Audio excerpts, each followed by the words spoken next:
It's hard to believe that it's been nearly 5 years since Honda brought back the Passport nameplate to America back in 2019. Remember, we hadn't seen this name here in the States since 2002 when it was essentially a rebadged version of the Isuzu Rodeo. Now this time, obviously, Honda went inside to basically give us a shorter, stubbier version of the current generation Honda Pilot. And for 2024, Honda is giving us a very, very mildly tweaked version of the Passport. As you can see, this week we are driving a 2024 Passport Trailsport in this sonic gray exterior color. This is the most off-road capable version of the Passport, and for those of you who are looking for all the capability of the Pilot, but you don't necessarily need 3 rows, how does the latest version of the 2024 Honda Passport stack up? Stay tuned to find out.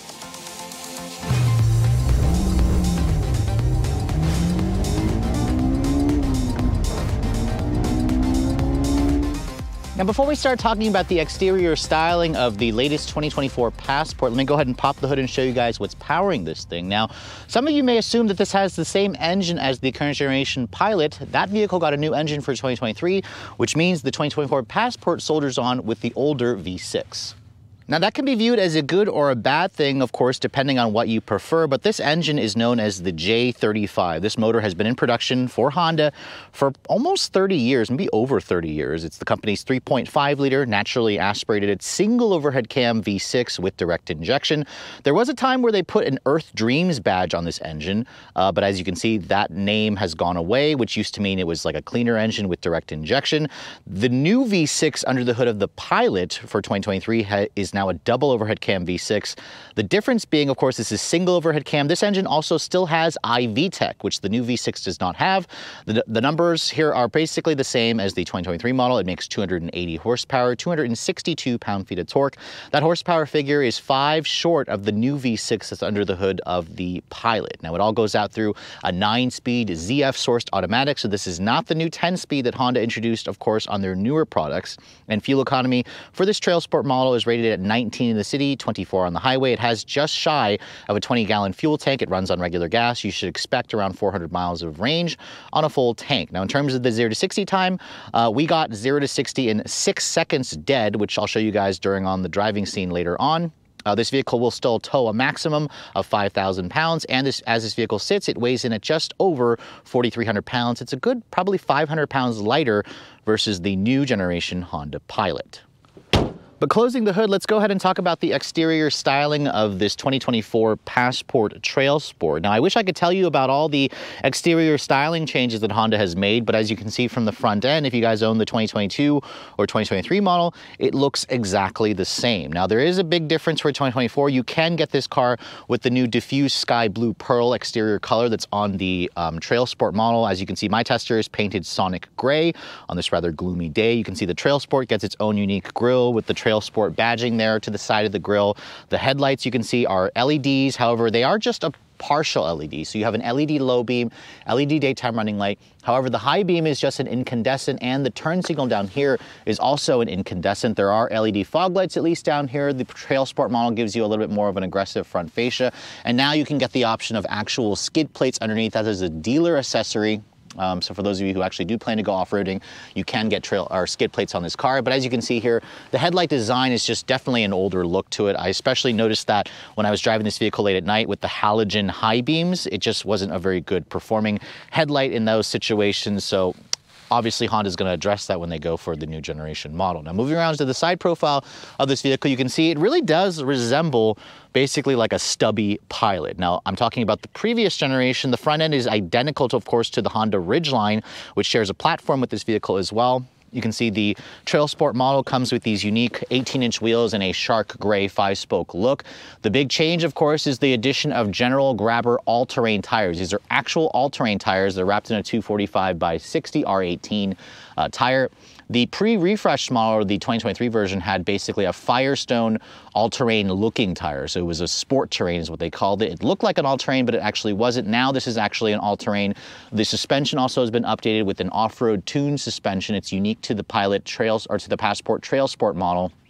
And Honda says this model has around 8.1 inches of ground clearance, which is almost a solid inch more versus what you get on the Pilot. Although the Pilot Trailsport, I believe, has around a little over 8.3 inches. So keep in mind the Trailsport version of the Pilot does give you a little bit more ground clearance. You can see the wheel arch trim is unpainted. I wish Honda had made this a little bit beefier for the Trailsport model. Would have given it a much more aggressive look.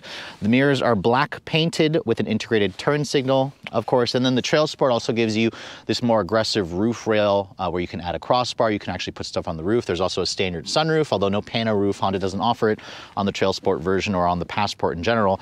And then looking at the side profile, this is probably a really awkward looking angle for me. You can really see how short this vehicle is compared to the Pilot at 189 inches long. This is a full 10 inches shorter than the current generation Pilot. Its wheelbase is just shy of 111 inches long. Again, that's around 3 inches shorter than the new generation Pilot. So I imagine for the Passport, when it gets its full redesign, Honda will definitely make it a few inches larger. You can see moving around the rear. This is where this car kind of resembles a previous generation Ford Explorer to me, especially with the new taillight design. You can see it's like an LED combination where you have an LED taillight, an incandescent turn signal, incandescent reverse lights, and then the badging back here you can see is nicely blacked out for the Passport, and then the Trailsport badging there with standard, of course, all-wheel drive, which is their latest version of VTM4 all-wheel drive. You can see the exhaust system. Love the fact that it's actually a dual tip exhaust system with chrome tips. It looks fantastic. The V6 also sounds decent, but overall you can see it really does resemble a Ford Explorer for me back here. Now you can see there's your integrated backup camera. Honda does not offer a digital camera rearview mirror. The spoiler also looks pretty nice. The third brake light is integrated there. And then if you want to open up the trunk, you can see the button is down there to open up the trunk. You can get a hands-free power liftgate, but that's only on the Black Edition, which is a new trim for 2024. And one of the big benefits about the Passport is its huge amount of cargo space. You can see with the second row seat up. There's no third row on this model. Honda says you get 42 cubic feet of total storage space. 42 is like a full 10 inches more versus what you're going to get in something like a CR-V. You can really see just how deep and long the space is. There's also two storage cubbies to the side here. And then if you lift this up, you can see there's also another deeper storage cubby here, which is nice. And then if you want, you can also, I believe, pull that up. You can see there's the temporary spare, a little bit more storage over there. It would be nice if this car had a full-size matching spare and alloy. If you fold down the second row seats, it expands the cargo to around 77 cubic feet of space. So among the tops in the class, really only something like the Volkswagen Atlas Crossport offers similar space to this. So of the exterior, the 2024 Passport looks identical to a 2023 version, but what about the inside? Let's go ahead and hop inside and check out the interior. Before we do that real quick, let me show you guys the key fob. You can see all Passports come standard with Honda's Intelligent Access key with the usual buttons for lock, unlock, remote start, power liftgate, and panic. I like the size of this key fob. It feels really high quality. It's not too large. Honda does not offer any kind of phone as a key system, and I'm not entirely sure you can access your vehicle through your smartphone, through the smartphone app, although again, if you're an owner, let me know if that is the case, and I'll update that obviously in my video. Now, looking here at the door handles, you can see it's a traditional door handle. It's got a button here that locks the door for you. This vehicle also has an auto walk-away lock feature that you can turn on and off. So if I have the key fob on me, I close the door, it'll lock the door as I walk the vehicle or walk away from the vehicle.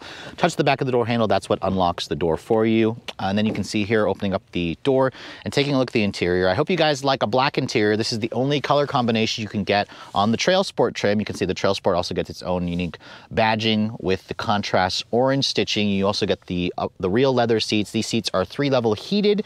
They offer a 10-way power adjustment with 2-person memory. If you guys are looking for ventilated seats, you have to step up to the Black Edition version. That's the only trim to get ventilated seats. In terms of the materials, you can see you have a soft touch injection molded plastic, some fake looking carbon fiber trim, plastic on the door handles, padded over here, nice little grab handle here. The window controls are one touch up, down for the front, not for the rear. The rears aren't even one touch down. I wish Honda would have just made that standard on all trims, especially considering this is at this price point. Down here, there's a little bit more storage. There's some cheaper plastics down here. You can see buttons there to open up your tailgate. More storage down here. That's all hard touch plastic, of course, which is what you kind of expect in this price range of vehicle. Now, getting inside with 8.1 inches of ground clearance, it has a really nice, easy step in. And then when I get in and shut the door actually has a really solid sounding thunk. Remember, this is built on an older Honda Odyssey minivan architecture, but it still gives you that impression of quality. Now you can see the start stop button is down here. It doesn't get blocked by the wheel, which is nice. If I put my foot on the brake, push that button, You can hear it has the traditional Honda chime with the Honda starter noise. This is not a hybrid or a mild hybrid, so it has a traditional starter noise, which is nice for those of you who prefer it. And then, of course, looking at the rest of this interior, this is where the Passport is definitely showing its age, because you can see that gauge cluster is probably from, I want to say, the mid 2010 era, which is definitely looking old. You can see it's kind of partially digital, where it also has partial analog displays. And then this over here is the Honda head unit that is only 7 inches across. So it's a very small screen. At least it gives you a volume knob. It has some touch sensitive buttons, and it also has Apple CarPlay and Android Auto, but it is connected via a wired connection here from a USB-A dongle. You can see the ugly wires and whatnot, but when I have the CarPlay connected, you can see it just looks really pathetic, especially in today's world. There's a lot of vehicles that have literally a screen that is double that size. You can go to a 14, a 15 inch, a 17 inch display. So this is where Honda really needs work. In fact, I'm really surprised because the 2024 Ridgeline, which I also saw earlier this year, has the newer 9-inch display with the newer software with wireless CarPlay and Android Auto. So I don't know why Honda didn't put that in the Passport for 2024. It would have been an easy addition. I suspect a new generation is coming out soon, whereas the Ridgeline is going to take a couple more years perhaps. So that's a very big disappointment. Now, in terms of the materials here, you can see it's got a soft touch injection molded plastic with some faux stitching, more of that fake carbon fiber aluminum looking trim. The steering wheel you can see is the newer steering wheel from the Pilot. So it is nice that they gave us the new steering wheel, of course, with the contrasting stitching. It's a very thin rim, which is fine. This isn't a sporty vehicle. You have paddle shifters on the wheel. You have your controls, of course, which I love how they're not touch sensitive, for your audio, for your cruise control, for the adaptive cruise control. As you can see, the wheel is also heated. You have a manual tilt telescoping steering wheel, which offers a decent amount of adjustability and range. The horn, it sounds decent. It sounds nondescript, but it doesn't sound puny, at least. There's no heads-up display on this trim here. And then over here, when you put the vehicle into reverse, you can see there's your backup camera, which offers 3 different views. It has cross-traffic and automatic rear braking and whatnot. No full 360 camera on this model. No trail cam, for example, like what you get in the new Pilot Trailsport. So that's another feature that Honda could have put in this vehicle, but they didn't. And then going back to the home display here, you can see there's the Honda native system there. It has navigation that's embedded, that's Garmin based. It also looks really old. Most of you will just use the CarPlay anyway. So again, this is the biggest disappointment about this interior, which honestly, it really depends on what you prefer. If you guys prefer some technology that doesn't overwhelm you, this will be nice. However, if you even see like the new Pilot, this is going to feel like a huge letdown, which the Pilot itself also has a smaller 9-inch display, small for the segment. Now down here you can see it's got tri-zone automatic climate control, which is nice with actual buttons. You have 3-level heated seats. Again, if you want cooled seats, go for the black edition. A little bit of storage over here. You have your wireless phone charging pad here, your 2 USB charging connectors there, and also the dongle to actually connect your phone. This controls the 9-speed automatic transmission, which offers a sport mode in the transmission. Again, you have these little push buttons. This adjusts your drive mode selector between normal, snow, mud, or sand. There's no sport mode. The sport mode's in the actual transmission selector, but that's pretty handy if you guys are actually planning to take this vehicle off-roading. I also like the way that looks. It's all software-based. It adjusts the traction control and adjusts the wheel torque vectoring and whatnot for the IVTM4 system. You can see I like how there's not some piano black plastic, which will get scratched up or covered in fingerprints. Nice padded center console, which, by the way, the center console is new. Before, we had like 2 separate armrests that folded down for both seats. Now Honda's just gone to this big wide center console design where it offers a huge amount of storage. You can see all my camera equipment fits in there nicely. There's no USB charging ports in there. They're all over there. But some of you may prefer the older individual armrest that had a lid that closed, but this is a much more traditional look and it's a deeper center console storage area. So I actually much prefer that. The seats are comfortable and supportive, although they could be a little bit softer. The heat function works well, which is nice. I like the Trailsport embossed into the head restraints, which look good. The stereo system is just a Honda premium sound system. It sounds decent, nothing super special like the Bose system you'll find in the newer Hondas. The glove compartment, you can see it's a bin style. It's damped, but not lined with felt. You do have incandescent lighting here in the interior, along with incandescent lighting there for the mirrors. So again, older design. You have just a standard sunroof with the traditional manual closing shade. The mirror is auto dimming, but Honda doesn't offer a digital camera review mirror. But overall, the interior definitely still gives you tons of space and decent visibility. It just is a huge letdown in terms of tech. So if you guys are looking for that, I suggest checking out the competition. But let's go ahead and hop into the back seat, because that's an area where the Passport also does extremely well. Now, opening the door, you can see the rear seat only comes as a 5-person bench because there's no third row in this vehicle. And Honda says there's just under 40 inches of legroom, 39.6, which is a very, very healthy amount. It's near the top of the class. The seats also do obviously fold down to expand the cargo capacity, which is nice. And these seats also recline, and they also slide forward and back to give you more space or less space in the cargo area. Back here, you can see it's hard touch plastic. You do have these rear manual sunshades, which is nice. Padded over here, cup holders and additional more storage over here on the door panel. And then getting inside, you can see for somebody my height, this is where I'd have the seat to drive. Let me go ahead and shut the door. The door sounds like the front. You can see the space back here is plentiful. There's plenty of foot space. There's a nice flat floor here. The vehicle is so wide, you could easily fit 3 people across. There's no heated rear seats, but you do have 2 USB-C charging ports. That's an upgrade versus the USB-A's in the 2023 model. There's also an actual household power outlet. It would be nice to see heated rear seats. I believe the Black Edition gives you that. You can see there are still rear seat air vents, 2 storage cubbies, which is nice. The seats, I mentioned earlier, you can pull this little latch, and that will allow you to slide the seat forward and back. That really reduces the legroom. Most of you will have it all the way back anyways. And then if you fold down this, you can see there's an armrest with 2 more cup holders here. So if you do want to have a mid-size SUV that has this kind of space and this kind of cargo capacity, this and the Volkswagen Atlas Crossport are really the largest in the class. So it's been a couple years since I've been behind the wheel of the Honda Passport. Remember, Honda gave this car its first refresh back in 2022. This 2024 refresh is literally probably the most non-refresh models I've ever tested. I mean, literally the only thing they changed was on the interior was this center console, and then they updated the suspension tuning and put all-terrain tires on this Trailsport model.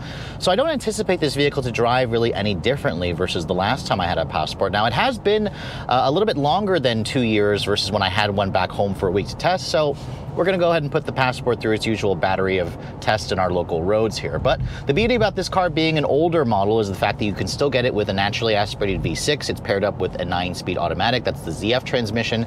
And Honda made all-wheel drive standard, of course, in the later years of this vehicle. So let's go ahead and see what we can get 0 to 60-wise. It's been a while since I tested this vehicle.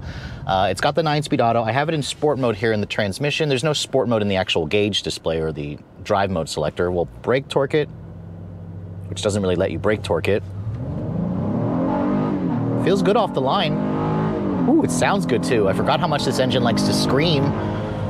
0 to 60 in 6.09, so 6.1 seconds. That's actually a very good time, considering everything else has gone to a Turbo 4. This is definitely on the quick side. This is quicker versus the Pilot the last Pilot that I tested, which took almost a second longer. Now, granted, this car is around 10 inches shorter than a Pilot, and it weighs around 500 pounds less. This is around 4,300 pounds, so this powertrain is really good. If you guys are looking for that feel and that sound of an older Honda, this is going to feel really nice to you, especially when that V6 gets up in the upper rev range. You can really hear that VTEC kick in. It's pretty satisfying, actually. Although at the same time, if this is a family vehicle, you're probably not going to want that engine screaming quite so loudly because it does make a fairly good amount of noise. But let's try it here really quick. We'll just floor it this time. We won't brake torque it. Listen to that VTEC crossover. That is really nice. 6.26 there, so that's with no brake torquing it and it going slightly more uphill. I'll try it one more time up ahead and see if we can get a consistent 6.1, but I have to say, this powertrain is satisfying.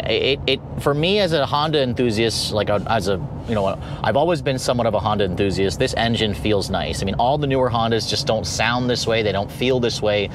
This V6 has been replaced by a new 3.5-liter V6 in the Pilot, which doesn't quite have the same VTEC crossover noise that this engine has, and that's because that engine doesn't have VTEC. So put your foot down here. In sport mode, the transmission is relatively responsive, and the Passport in general just feels noticeably smaller than a Pilot. I mean, the vehicle is 10 inches shorter. You're going to feel that. But what you do notice is this vehicle's width. It's 78.6 inches wide, and that is a wide vehicle. It gives you the impression that you're driving a much larger car, even though the rear end of this car is much shorter. The steering in the Passport is pretty light and numb and devoid of feel, but it is relatively quick in its precision. The off-road tuned suspension, Honda says, is better for off-road performance. Now, I'm not going to drive the vehicle off-road today. I don't expect Passport drivers to really take this vehicle off-roading aside from just some gravel roads to get to their favorite campsite, but the suspension is compliant. The 18-inch wheels on this model with the all-terrain tires do smooth out the ride quality a little bit, although the tires itself are noisier because of the all-terrain tread. So that's kind of something that you have to deal with, unfortunately. But overall, put my foot down here, that torque vectoring rear or all-wheel drive system puts the power to the outside rear wheel. It's kind of like Honda's version of super handling all-wheel drive, which is kind of nice. And overall, it's satisfying. This vehicle feels sure-footed, it feels confident, it still drives well. So even though this car is old, you can't really discredit it so much for being old. Although on this kind of road here, I am hearing a good amount of road noise. Again, those all-terrain tires are gonna, you know, produce a little bit of that. So go for the road tires if you guys want something a little bit quieter. But let's just floor it here from a stop. Let's see what we can get.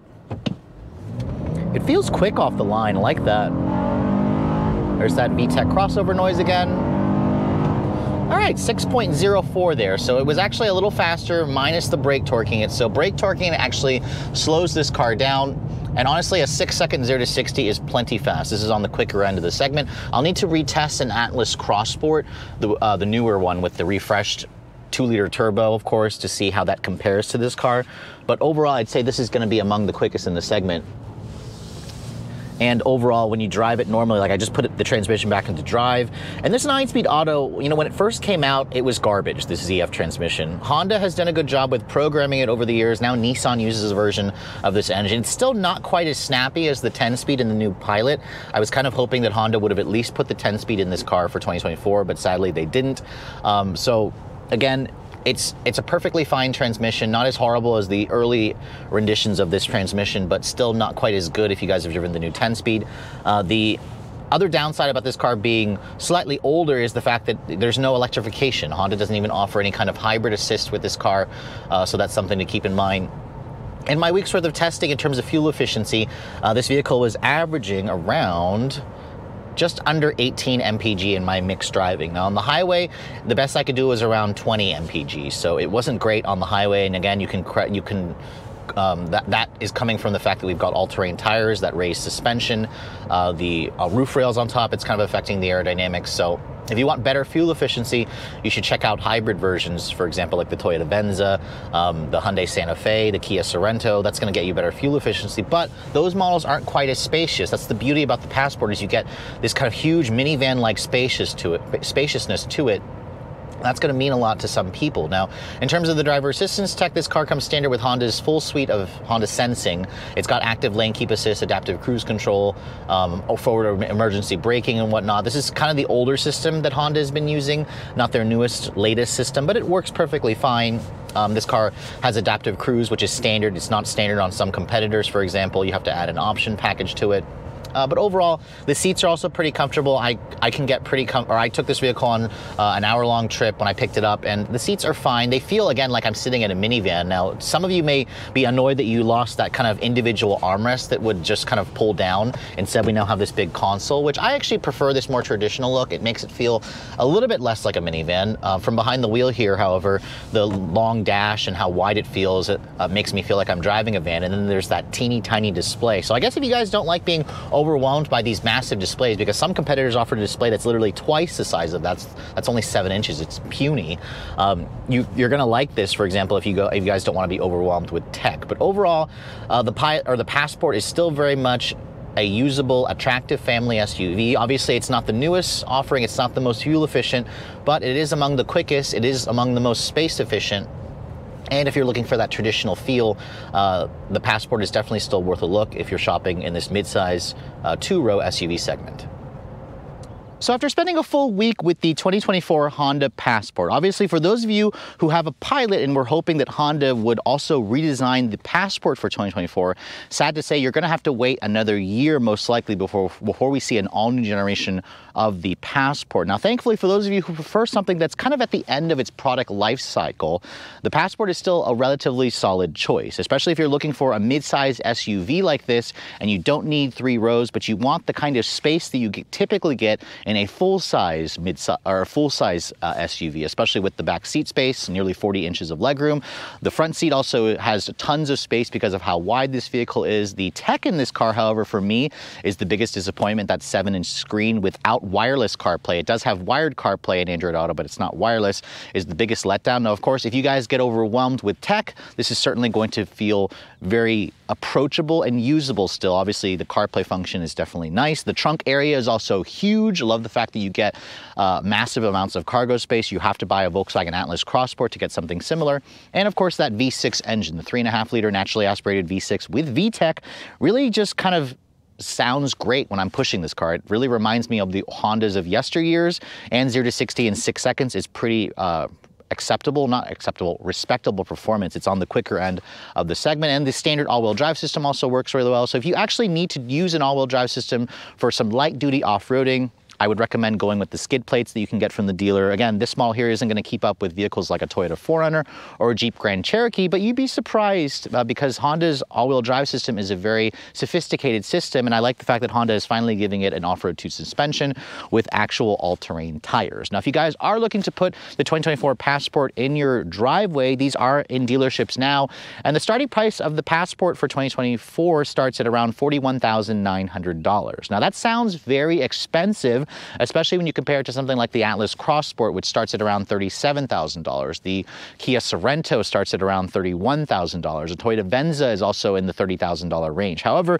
keep in mind, Honda does not offer a base or EX or LX trim on the Passport. It starts at an EXL, and all-wheel drive is going to be standard this year. So if you compare it to, its rivals when you add basically a higher or middle higher trim with all-wheel drive, the starting price of this vehicle is kind of right in line in the low $40,000 range. The Trailsport model is going to come in at around $44,500. It's around $2,500 extra. It's kind of worth the extra charge, especially if you want the additional off-road capability, and you also get some additional features in this trim. The Black Edition, which is the top-of-the-line model, if you guys want ventilated seats and the hands-free liftgate, you have to go for that. It's around $48,000. So all in, this model here with Destination and the color charge is around just over 46 grand. That's not a terribly expensive amount of money, but just keep in mind, if you guys want the newest vehicle with all the greatest tech and better fuel efficiency, you're going to obviously want to check out the competition. But with all that said, hope you guys have enjoyed my full overview on the 2024 Honda Passport Trailsport. If you're also looking to see the latest cars I'm testing, be sure to follow me on Instagram at redline_reviews, like us on Facebook, and as always, guys, please keep subscribing to the Redline Reviews YouTube channel for all the latest reviews. Thank you so much for watching. I'll catch you all in the next video.